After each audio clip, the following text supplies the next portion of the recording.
শান্তিৰ লগতে আমাৰ গাঁওবাসী তথা অসমৰ বিভিন্ন আমাৰ সমগ্ৰ অসমৰ ৰাইজৰ হকে আমি 4দিনীয়া কাৰ্যসূচীৰে যোৱা 11 তাৰিখৰ পৰা আজি 14 তাৰিখলৈ অনুকূল বতৰৰ মাজেৰেও আমি কি কৰিছোঁ, ভাগৱত পাঠ কৰি অতি সুন্দৰভাৱে আমাৰ কাৰ্যসূচী সমাপ্ত হৈছে। তাৰ পিছতে আজি আমি ভাগৱত ভ্ৰমণ কৰি সমগ্ৰ দেৰগাঁৱৰ মাজেদি আহি আমাৰ এতিয়া বৰ্তমান আমাৰ নামঘৰ প্ৰাংগণত ভাগৱত ইতিমধ্যে প্ৰতিষ্ঠা হৈছেগৈ। গতিকে আমি এই সুযোগতে সমগ্ৰ বিশ্ববাসীৰ শান্তি বিচাৰিছোঁ, যাতে সমগ্ৰ বিশ্ববাসীৰ ভাতৃত্বৰ বোধেৰে এনাজৰীৰে আমি সকলো দিশতে আমি আগুৱাই যাব পাৰোঁ আৰু সুখ শান্তিৰে যাতে আমি সকলো থাকিব পাৰোঁ, তাকে আমি ঈশ্বৰৰ ওচৰত কামনা কৰি আজি 4দিনীয়া কাৰ্যসূচীৰে কৰিলোঁ। আৰু ৰাতিলৈ আজি আমাৰ এখনি ভাওনা, মহাপুৰুষীয়া ভাওনা হ'ব।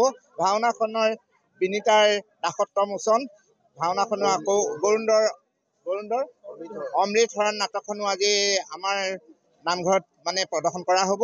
ইয়াত সকলো দৰ্শকবৃন্দকো আহি এই ভাওনাভাগিকো উপভোগ কৰিবলৈ আমি আমন্ত্ৰণ জনাইছোঁ। লগতে আপোনালোকসকলৰ সাংবাদিকসকলকো ধন্যবাদ জ্ঞাপন কৰিছোঁ। তোমালোকৰ জৰিয়তে যাতে সমগ্ৰ আমাৰ অসমত আমাৰ সুখ শান্তিৰে আমি সকলোৱে মিলা প্ৰীতিৰে যাতে কোনো অশান্তি নোহোৱাকৈ জীয়াই থাকিব পাৰোঁ, তাৰ বাবে ঈশ্বৰে আমাক সকলোকে মংগল কৰক। তোমালোকৰ এই মাধ্যমৰ জৰিয়তে আমি বক্তব্য দাঙি তাকে আশা কৰিছোঁ।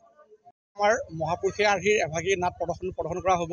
আমাৰ মাৰ্চৰ 11 তাৰিখৰ পৰা আজিলৈকে আমি দেৰগাঁওবাসীৰ সহযোগত তথা আমাৰ গাঁওবাসীৰ উদ্যোগত অসূয়া অপ্ৰীতি তথা আমাৰ যাতে আমি শান্তিৰে বসবাস কৰি থাকিব পাৰোঁ, যাতে আমাৰ আৰ্থিকভাৱেও আমি সচ্ছলভাৱে আগবাঢ়িব পাৰোঁ, তাৰ লগতে যাতে আমি নৱপ্ৰজন্মৰ মাজত যিটো আধ্যাত্মিক দিশটো আমি জাগ্ৰত কৰিব পাৰোঁ, তাৰ মানসেৰে আমি 4দিনীয়া অবিৰত ভাগৱতৰ কাৰ্যসূচী আমি আয়োজিত কৰিছিলোঁ।